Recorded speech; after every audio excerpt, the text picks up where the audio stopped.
Are you kidding me? A janitor thinks he can fix this. Madison King's voice sliced through the boardroom like glass. Her diamond bracelet flashed under the ceiling lights as she waved dismissively at the smoking engine on the conference table. She pinched her nose dramatically. God, you even smell like grease.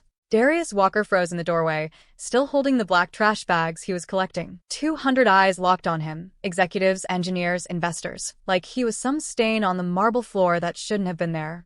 Madison stepped closer, the click of her red heels echoing off the walls. Her perfume was sharp, expensive, and laced with contempt. Here's the deal, janitor, she said, her voice dripping poison. Fix this $2 million engine that MIT engineers couldn't repair, and I'll give you a promotion right here on the spot. But when you fail, and you will, you'll be escorted out of this building for good. She snapped her fingers in front of his face. Do we have an understanding?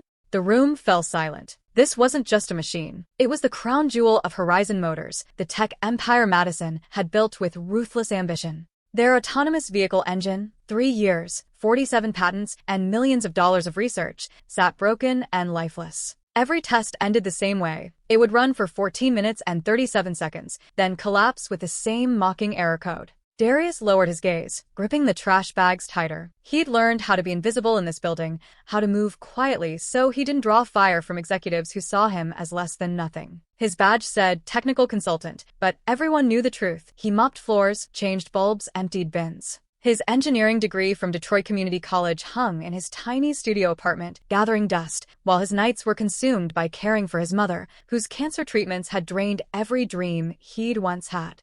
But while the engineers drowned in software code and diagnostics, Darius had been quietly studying. Every night after mopping, he lingered over the blueprints left on the tables. He saw things others didn't. The parts were German-made, built in metric. The software, American, programmed in imperial units. A tiny mismatch, invisible to most, but enough to throw the entire system into chaos. He couldn't ignore it. Not when the machine itself seemed to cry out every time it shut down, like a voice only he could hear. The humiliation wasn't new. Madison had scheduled his janitorial rounds during investor meetings, pointing him out as some kind of charity hire. Emails called him the cleaning guy. Executives joked that he probably couldn't even read the directory. He swallowed it all, day after day, but tonight something in him shifted. The auditorium was packed the next morning. The German investors sat in the front row, stone-faced, and beside them was Dr. Elena Ramirez, a legendary engineer whose reputation alone could make or break Horizon's future. Madison took the stage with her trademark smile,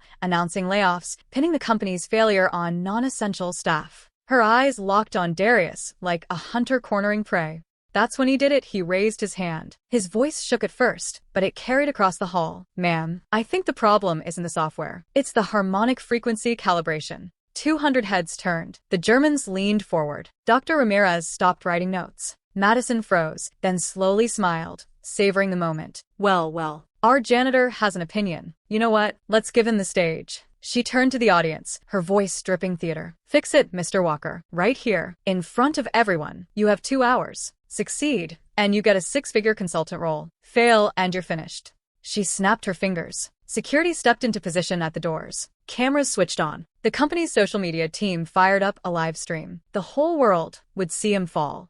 Dr. Ramirez stood abruptly, her voice commanding. I'll serve as technical witness. This will be fair. Her words made it real. There was no turning back. Darius walked to the engine, placing his hands gently on the cold steel. He closed his eyes, just as his grandfather had taught him back in Detroit, in the little garage on 8 Mile. Every engine's got a heartbeat, the old man used to say. If you listen close enough, it'll tell you what's wrong. The room went still. This engine is fighting itself, Darius said finally. His voice was calm now, steady. The AI thinks in inches, but the machine breathes in millimeters. They're out of tune. The investors sat forward, their translator whispering urgently. Madison's smirk faltered. The engineer scoffed, but Dr. Ramirez raised a hand, silencing them. Darius pulled the blueprints closer, pointing out the mismatched tolerances, fractions of a millimeter that no one had accounted for. You've been chasing software ghosts, he said, but the problem's mechanical harmony. The AI keeps forcing adjustments the engine doesn't need. That's why it dies after 14 minutes. And your solution? Ramirez asked, her eyes sharp. Darius reached into the cabinet and pulled out a small dampener plate, no bigger than a hockey puck.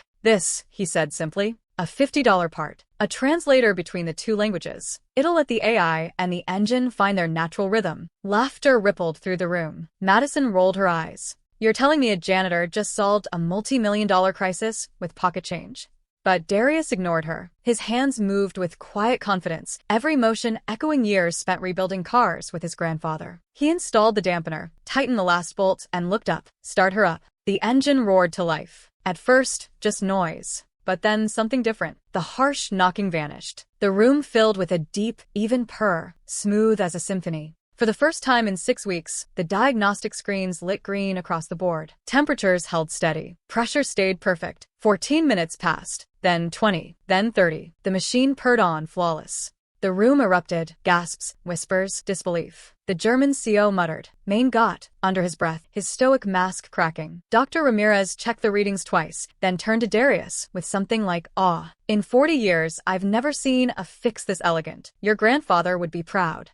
Down below, the prototype delivery truck came alive. Headlights glowed, sensors scanned, and the vehicle rolled across the courtyard with perfect precision. The crowd pressed against the glass as the truck navigated obstacles flawlessly, powered by the engine that everyone had given up on. Everyone except the janitor no one believed in. By the time the test ended, the live stream had gone viral. Tens of thousands were watching, and they weren't praising Madison King. They were praising Darius Walker. The Germans stood. "We are increasing our investment," their leader declared. "On one condition. Mr. Walker leads the program." The boardroom erupted. Madison's face drained of color. She had set the stage for his humiliation, and instead she had broadcast her own downfall to the entire industry. Within weeks, her emails mocking Darius surfaced. The board stripped her of her title, forcing her into a token advisor role. Darius, meanwhile, rose. He became senior engineer of diagnostics, with a team of his own. The company's stock soared, applications poured in, and Horizon became known for something new, not just innovation, but listening to the voices they once ignored.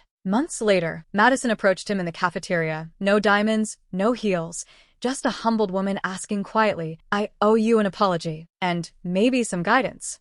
Darius studied her, remembering his grandfather's words. "Engines don't care who you are. They just want someone who'll listen." He nodded. "Everyone deserves a chance to grow. The question is whether you're ready to listen." And with that, the janitor who no one believed in had rewritten not just an engine, but the future of an entire company.